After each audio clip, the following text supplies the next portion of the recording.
A tecnologia 5G é a quinta geração da internet móvel que chegou ao Brasil com maior alcance e velocidade, prometendo uma grande revolução digital.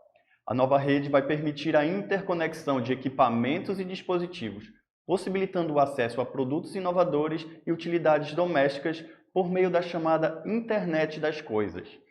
O cronograma oficial da Anatel prevê a ativação do 5G puro em todas as capitais até o dia 27 de novembro.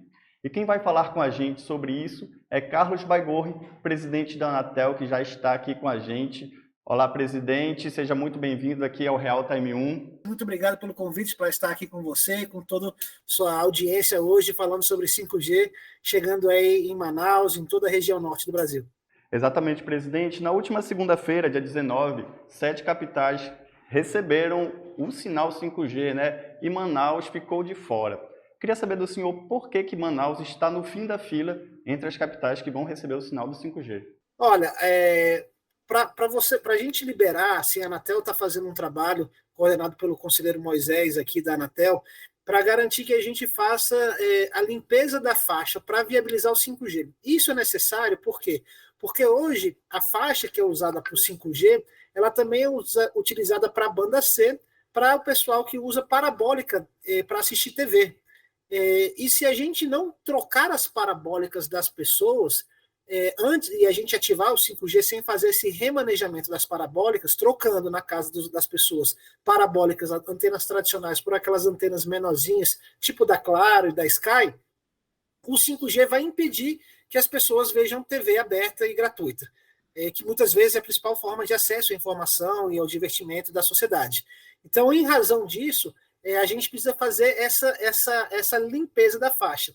Como Manaus e outras cidades, aí, as capitais da região norte, a gente identificou um uso significativo de antenas em banda C, antenas parabólicas, o desafio de fazer essa limpeza em Manaus é maior. Então, como é que foi o nosso planejamento? A gente começou pelas cidades mais fáceis, né, onde tinha uma menor quantidade de parabólicas, e fomos avançando, começando pelas cidades mais fáceis e deixando as que eram mais desafiadoras para o fim. Por isso que Manaus e outras cidades aí da região norte ficaram aí para o final da fila, mas a Anatel, o governo federal, está completamente engajado em levar a conectividade e a gente não pretende fazê-lo só até o final de novembro. Conversei ontem com o conselheiro Moisés e assim, a expectativa dele é de até o final de outubro, antes do final de outubro, todas as capitais brasileiras, incluindo Manaus, já contem com o 5G para benefício da sua população. Então, esse prazo de 27 de novembro seria uma gordura aí que o governo tem que pode ser queimado.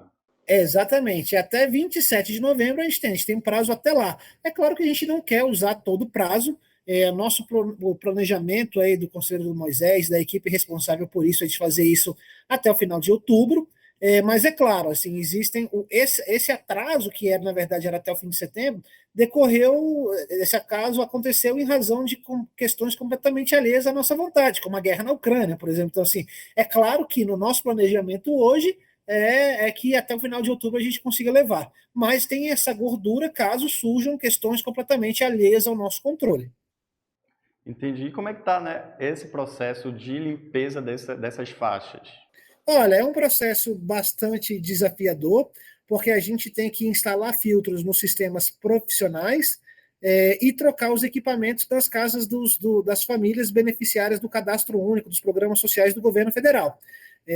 Então, assim, é um trabalho bastante disperso, que exige um esforço de comunicação muito grande, muito parecido com o que foi feito na época da digitalização da TV, quando o pessoal tinha as TVs analógicas e a gente começou a distribuir kits para que as pessoas, para que as famílias mudassem da TV analógica para a TV digital. Então é um processo que a Anatel já aprendeu, já temos uma experiência muito bem sucedida com isso, mas que é sempre um desafio, né? O principal desafio é um desafio logístico da gente receber esses equipamentos, as antenas e todos os equipamentos necessários para fazer isso, os filtros, que são equipamentos importados. Então tem toda a questão de alfândega, de produção, a maioria deles são produzidos na China, cadeia de suprimentos, então são vários desafios que tem, mas a gente está conseguindo fazê-lo com bastante satisfação e a gente tem percebido um apetite muito grande das operadoras na construção do 5G. O que a gente percebe é que em todas as capitais todas as operadoras construíram a rede 5G para muito além daquilo que era a sua obrigação prevista no edital. Pois é, presidente, o senhor falou aí, citou as operadoras, né? E eu imagino que esse é um processo que deve envolver várias mãos, né? Aí envolvendo a Anatel, as operadoras e também as prefeituras municipais. Qual é o papel do poder público nessa construção desse sinal 5G, da chegada desse sinal 5G? Olha, as prefeituras têm um papel fundamental nesse processo. Afinal de contas, as empresas de telecomunicações, para construírem as antenas, elas precisam de autorizações para a instalação dessas infraestruturas e tudo mais. Nesse primeiro momento, o poder público, na verdade, assim, nesse primeiro momento, as empresas de telecomunicações elas devem aproveitar as infraestruturas que já foram criadas, né? Então, as torres que já estão aí, eles vão colocar as antenas do 5G nessas torres que já existem.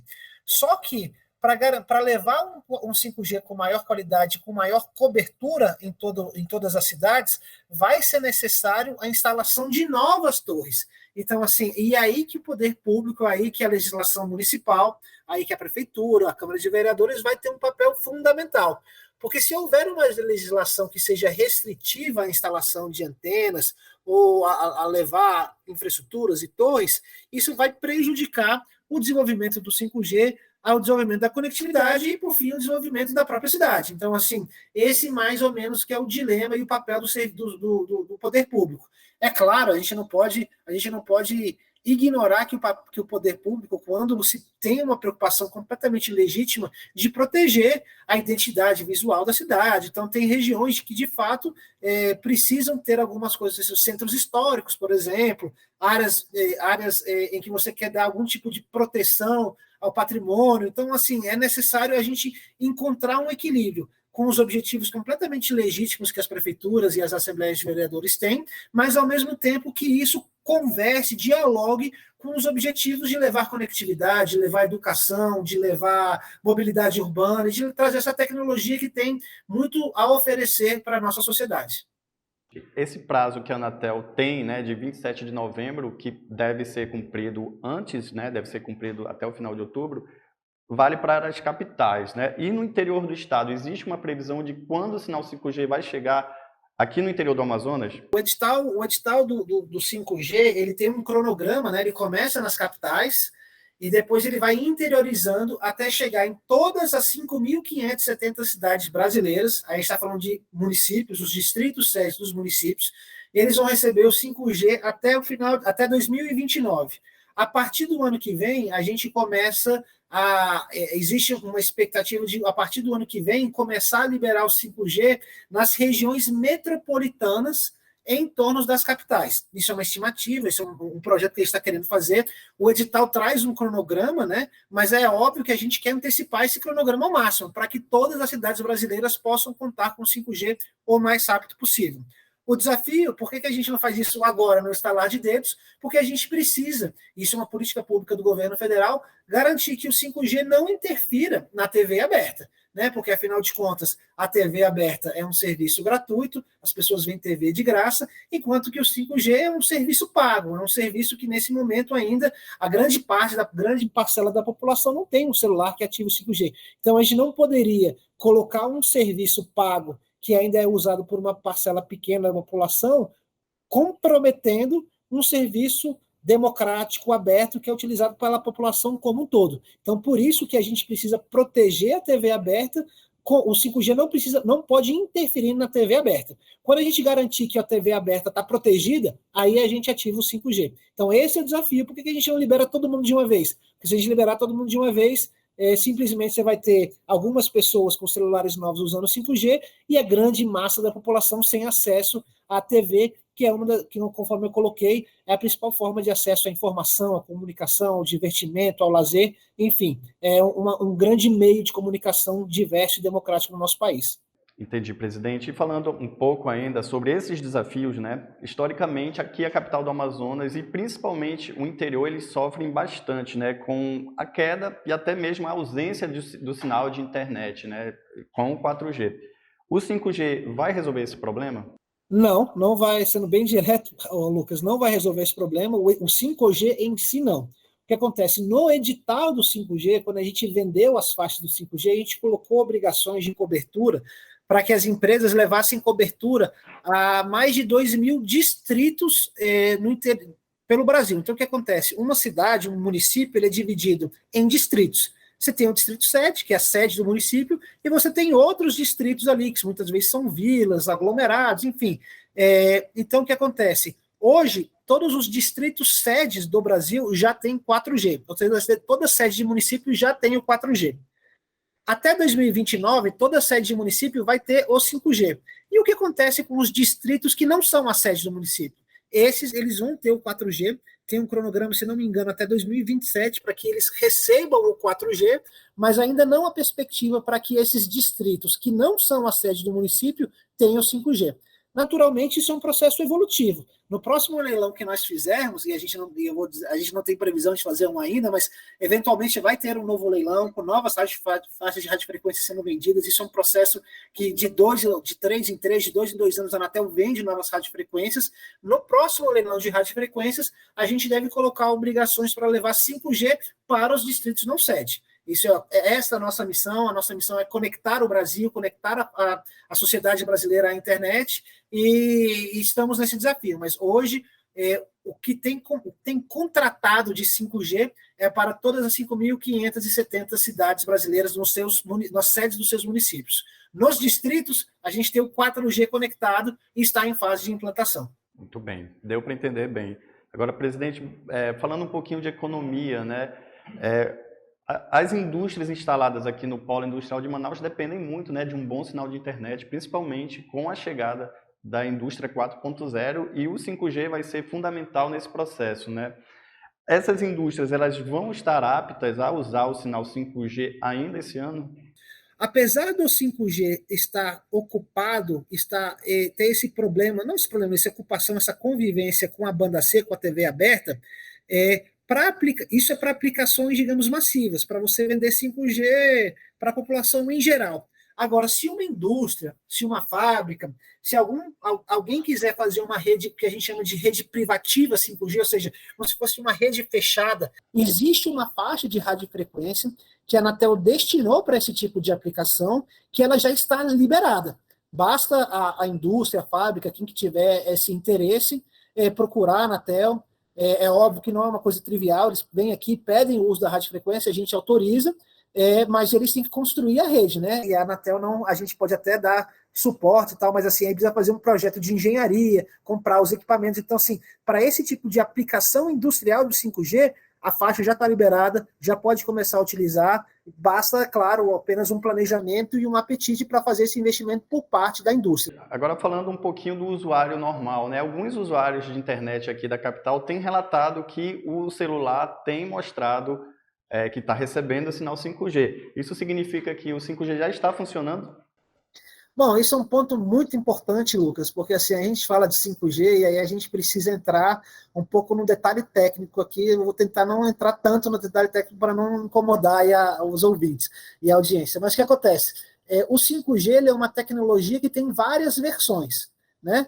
Então, são basicamente 3 grandes versões. A primeira versão do 5G é chamada 5G DSS, que é uma versão que já está disponível nas principais cidades do Brasil já há mais de um ano. Só que, na verdade, esse 5G DSS, ele é um 4G metido a besta, né? Ele é um 4G um pouco mais rápido. Ele não tem todas as características do que a gente chama que é o 5G puro, que é esse que vai chegar ainda. O 5G puro, ele tem características de estar no estado da arte, ele tem várias características que diferenciam ele completamente do 4G. Então, você tem o 4G, você tem um 4G maquiado, que é o 5G DSS, que é esse que já tem, e você tem o 5G puro, que é chamado 5G SA, da sigla Standalone, que ele é o 5G puro, ele é completamente novo, é uma rede completamente nova. O 5G que tem aí, já que é o 5G DSS, ele usa a rede do 4G, ele compartilha vários elementos, então ele é uma rede meio assim, recalchutada. O 5G puro é o que vai chegar até o final de outubro aí, e ele traz experiências de uso muito diferentes. Então, quando a gente fala de velocidade, que é a característica que o cidadão comum mais sente na ponta, né? Quando a gente fala do 5G DSS, a gente está falando de velocidades de 100 megabits, 200 megabits por segundo, que é uma ótima velocidade. Mas quando a gente está falando do 5G puro, a gente está falando de velocidade de 800 megabits por segundo, 1.6 gigabits por segundo. Então, assim, por exemplo, no último evento, no último seminário do 5G.br, que aconteceu em Natal, semana passada, a gente conseguiu alcançar velocidades de 1.6 gigabits por segundo. É uma velocidade que nem na fibra ótica você consegue ela. Então, assim, o 5G puro, ele é uma experiência completamente diferente do 4G, completamente diferente do 5G DSS. E essa tecnologia do 5G puro que vai chegar para Manaus e para todas as capitais brasileiras até o final de outubro. Muito bem, presidente. E para finalizar aqui o nosso bate-papo, uma vez em funcionamento o 5G, o que o cidadão comum, né, o que o usuário de internet precisa fazer para ter acesso a essa internet? Bom, a única coisa, hoje as empresas de telecomunicações, por uma decisão comercial delas, o 5G está liberado para todos os clientes. A grande questão que as pessoas não vão usar, e eu não tenho acesso ao 5G, é porque são só os celulares mais novos que têm acesso a essa faixa de radiofrequência, né? Porque os celulares, eles vêm com algumas faixas liberadas, né? E as faixas do 5G estão disponíveis em grande parte dos celulares novos, mas eu, por exemplo, quando comprei meu S20 aqui há 2 anos atrás, não tinha. Então, o meu celular ele não acessa o 5G. Mas, assim, praticamente todos os celulares novos que estão à venda, eles já acessam o 5G. Então, o cidadão que tiver um celular que não é novo, provavelmente não vai conseguir acessar o 5G. Mas, Lucas, isso é uma questão muito importante de colocar. A gente recebe muitas dúvidas sobre isso. Se o seu celular, que nem o meu aqui, que não acessa o 5G, se ele vai continuar funcionando? A resposta é sim. A rede 5G ela é completamente separada da rede 4G. Então, se o seu celular é igual ao meu, que só acessa o 4G, ele vai continuar acessando o 4G.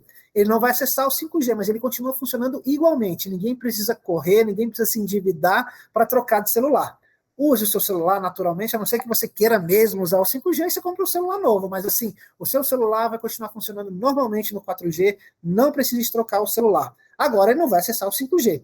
Um dia, quando você trocar o celular, ele já vai estar acessando o 5G e os preços vão estar mais baratos, porque hoje os celulares novos é que acessam o 5G. Mas, enfim, a população pode ficar tranquilo, o serviço de telecomunicações continuará funcionando, a rede 5G não vai derrubar a rede 4G, do mesmo jeito que a 4G não derrubou a 3G. Então, são camadas de tecnologias que vão se somando. Então, é basicamente isso. Detalhe importante a ser frisado. Presidente, a gente agradece a sua participação aqui no Real Time 1 e fica aberto o convite para uma próxima oportunidade. Eu que agradeço, Lucas, obrigado a todo o portal Real Time. Muito bem. E você, internauta que acompanha o Real Time 1, continue nos acompanhando também pelas redes sociais, dê like no nosso vídeo e não se esqueça de se inscrever no nosso canal no YouTube. Obrigado pela audiência e até uma próxima oportunidade.